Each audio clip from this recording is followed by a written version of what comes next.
जम्मू कश्मीर इंतज़ामिया ने एक बड़ा फैसला लिया है जिसके तहत उन सारे लोगों को 5 मरला ज़मीन मकान बनाने के लिए दिया जाएगा जिनके पास कोई भी ज़मीन ना हो।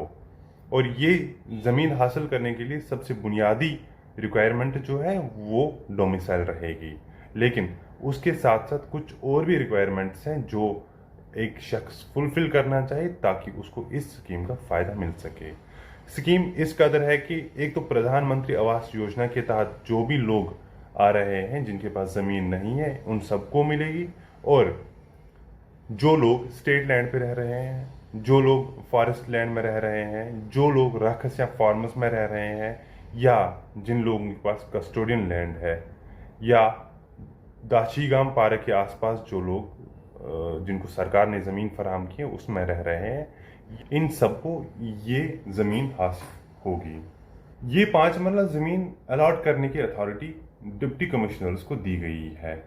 अब इसके लिए रिक्वायरमेंट्स क्या है, पहले हम उस पर बात करेंगे क्या क्या रिक्वायरमेंट चाहिए, क्या क्या एलिजिबिलिटी के लिए क्या क्या चीज़ होना चाहिए ताकि एक शख्स को ये ज़मीन मिल सके। देखो, सबसे पहली चीज़ ये है कि एक शख्स के पास, जैसे मैंने पहले भी बताया, कि डोमिसाइल सर्टिफिकेट होनी चाहिए जम्मू कश्मीर की, और उसके नाम पर कोई भी ज़मीन ना हो, चाहे और इसके साथ ये भी है कि एक तो नाम पे नहीं होना चाहिए और उसकी फैमिली में किसी के नाम पर कोई ज़मीन नहीं होनी चाहिए। ये पहली चीज़ है। दूसरी चीज़, डिप्टी कमिश्नर्स को हिदायत दी गई है उन सारे लोगों को जो प्रधानमंत्री आवास योजना ग्रामीण के तहत बेनिफिशरीज हैं, उन सबको ये ज़मीन फराहम की जाए। तीसरी चीज़ यह है कि ये लैंड जो अलॉट की जाएगी ये Jammu Kashmir land grants act 1960 के तहत दी जाएगी।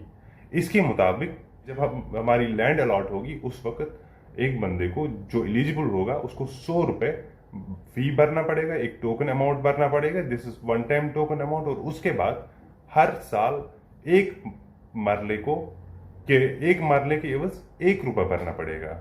ये लीज जो है, लीज पे लैंड मिलेगी, ये 40 साल के लिए मिलेगी और इसको एक्सटेंड भी किया जा सकता है फॉर अनदर 40 ईयर्स।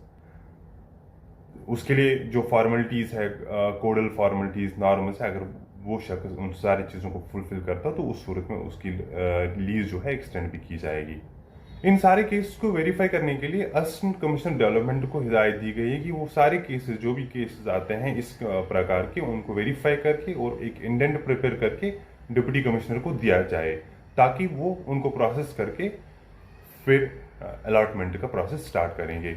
इसके लिए बेसिक चीज़ आधार आपके पास होनी चाहिए ताकि आधार की बुनियाद पर ही आपका सारा प्रोसेस जो है स्टार्ट होगा।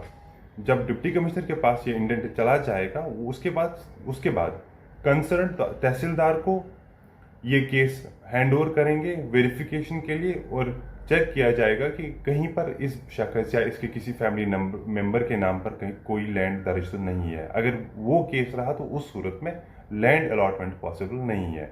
और फॉर एग्जांपल, अगर कोई बंदा फॉर एग्जांपल एक डिस्ट्रिक्ट में रहता था और इसके बाद इसने शिफ्ट किया किसी और डिस्ट्रिक्ट में और वहाँ पर इसके नाम या इसके फैमिली मेंबर्स के नाम कोई लैंड नहीं है, उसका मतलब ये नहीं कि उस शख्स को वहाँ लैंड अलॉट होगी, बल्कि क्या, उसका जो नेटिव डिस्ट्रिक्ट है वहाँ से रिपोर्ट मंगाया जाएगा, जमाबंदी की कॉपी मंगाई जाएगी, गिरदावरी की कॉपी मंगाई जाएगी, तातीमा या शजरे का मंगाया जाएगा, राशन कार्ड चेक किया जाएगा।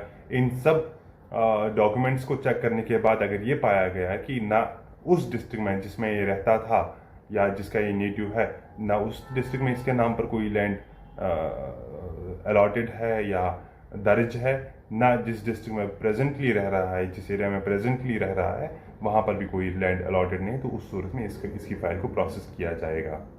और बेनिफिशरीज को एक एफिडेविट भी देना पड़ेगा जिसमें वो डिक्लेयर करेंगे कि उनके पास कोई भी ज़मीन अवेलेबल नहीं है जिस पे वो कंस्ट्रक्शन कर सकते हैं, मकान बना सकते हैं। और इसके साथ एक और डॉक्यूमेंट जो लगेगा वो लंबरदार या चौकीदार, उन दोनों का एक स्टेटमेंट चाहिए जो आपकी फाइल के साथ रहेगा, उसके साथ आप फाइल को प्रोसेस करोगे। अगर किसी शख्स को जो ये सारी फॉर्मेलिटीज पूरी कर पाएगा और उसके बाद अगर किसी को लैंड अलॉट हो गई, लैंड अलॉट को इस चीज़ के साथ कंफ्यूज नहीं किया जाना चाहिए कि उसको मकान बनाने के लिए परमिशन मिल गई। मकान बनाने के लिए परमिशन के लिए उसको अलग से परमिशन के लिए प्रोसेस करना पड़ेगा। अगर लैंड अलॉट हुई तो ये लैंड अलॉटमेंट तक ही महदूद रहेगा। अगर कहीं पर कंस्ट्रक्शन करनी है तो उसको वहाँ की लोकल बॉडी या कहीं म्यूनसिपलिटी हो या कोई और अथॉरिटी हो, उससे प्रॉपर परमिशन लेना पड़ेगा मकान बनाने के लिए।